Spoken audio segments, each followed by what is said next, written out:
قرآن کو بعض اوقات لوگ مشکل بنا کے پیش کرتے ہیں کہ رب العالمین کا کلام ہے، عربی زبان میں ہے اور آپ عربی نہیں ہو، عربی آپ سمجھ نہیں سکتے ہو، اس کو سمجھنے کے لیے 70 قسم کے علم چاہیے اور بڑا اس کو مشکل بنا کے پیش کرتے ہیں۔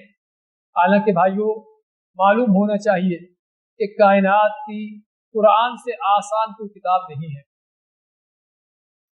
آپ میں سے بہت سے بھائیوں نے، کئی بھائیوں نے بہت سی کتابیں پڑھی ہوں گی، کچھ سلیبس کی کتابیں ہوں گی، اسکول کالجوں کی، اور بھی کتابوں کو مطالعہ کیا ہوگا، لیکن میں پوچھنا چاہتا ہوں آپ میں سے کوئی ایسا ہے کہ جس کو کوئی کتاب یاد ہو، زبانی حفظ ہو، چاہے 10 صفحے کی کتاب کیوں نہ ہو؟ کوئی ہے اس طرح کا؟ اگر یہ آپ سے پوچھوں کہ آپ میں سے کتنے ہیں کہ جن کو قرآن حفظ ہے، پورا قرآن نہیں، قرآن کی چند سورتیں، چند پارے حفظ ہوں؟ یقینی طور پر دسیوں ساتھی موجود ہیں کہ جن کو قرآن کریم کے دسیوں سورتیں یاد ہیں، اس کے کئی پارے یاد ہیں، بلکہ ایسے بھی ہیں کہ جن کو پورا قرآن ہی حفظ ہوگا۔ اتنا بڑا قرآن، 600-700 صفحے کا پورا قرآن یاد ہے، حفظ ہے، لیکن 10 صفحے کی کوئی کتاب یاد نہیں ہے، اور وہ بھی وہ کتاب جو اس کی اپنی زبان اردو میں ہوگی۔ کس بات کی دلیل ہے؟ اس بات کی بات ایک کھلی دلیل ہے کہ قرآن کتنا آسان ہے، اور اللہ نے اس کو بار بار ذکر کیا ہے، وَلَقَدْ يَسَّرْنَا الْقُرْآنَ لِلذِّكْرِ فَهَلْ مِن مُدَّكِرٍ، اور یقیناً ہم نے قرآن کو سمجھنے بوجھنے والوں کے لیے، اس کو سیکھنے والوں کے لیے بڑا آسان کیا ہے، تو ہے کوئی اس کو سمجھنے والا؟ ہمارے باپ بڑے بوڑھے، بوڑھی اماں، ان کو اردو کا ایک لفظ پڑھنے نہیں آتا ہوتا، لیکن قرآن پڑھ لیتے ہیں۔ اسی طرح قرآن کو سمجھنا بھائیوں بہت آسان ہے۔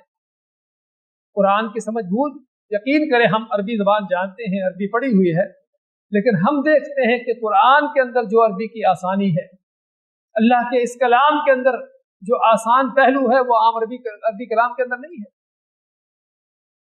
تو یہ ہے اللہ تعالیٰ کا وعدہ، لیکن صرف گمراہ کن لوگوں کا پراپیگنڈا ہوتا ہے، لوگوں کو قرآن سے دور کرنے کا، قرآن سے ہٹانے کا، کہ تاکہ ان کو قرآن کی سمجھ بوجھ کہیں حاصل نہ ہو جائے اور اس گمراہ کن ملا کا کاروبار بند نہ ہو جائے، اس کی دکانداری ختم نہ ہو جائے، اس نے جو گمراہ کرنے کا وہ طریقہ کار اپنا رکھا ہے، لوگ کہیں اس سے ہٹ نہ جائیں۔ ہاں صرف ان کی یہ سازشیں ہیں قرآن کے خلاف، اللہ کے دین کے خلاف، لیکن بھائیوں ہمیں خود قیامت کے دن اللہ کے ہاں جواب دہ ہونا ہے۔ اس طرح کے گمراہ کو لوگوں کے پراپیگنڈے سازشیں، ہم قیامت کے دن یہ نہیں کہیں گے کہ ہمیں لوگ کہتے تھے بڑا مشکل ہے، ہمیں لوگ کہتے تھے کہ اس کو سمجھا نہیں جا سکتا، اس کو پڑھا نہیں جا سکتا۔ قیامت کے دن اللہ کے ہاں یہ جواب کافی نہیں ہوگا۔ جب اللہ تعالیٰ فرماتا ہے کہ میں نے خود کہا ہے کہ یہ آسان ہے، تو پھر تمہیں لوگوں کی باتیں سننے کی گنجائش تھی؟ اس لیے ضرورت ہے آج مسلمان کو اپنے قرآن کو اس کے ساتھ تعلق جوڑتے ہوئے اس قرآن کو سیکھنے کی، سمجھنے کی، اس سے ہدایت حاصل کرنے کی۔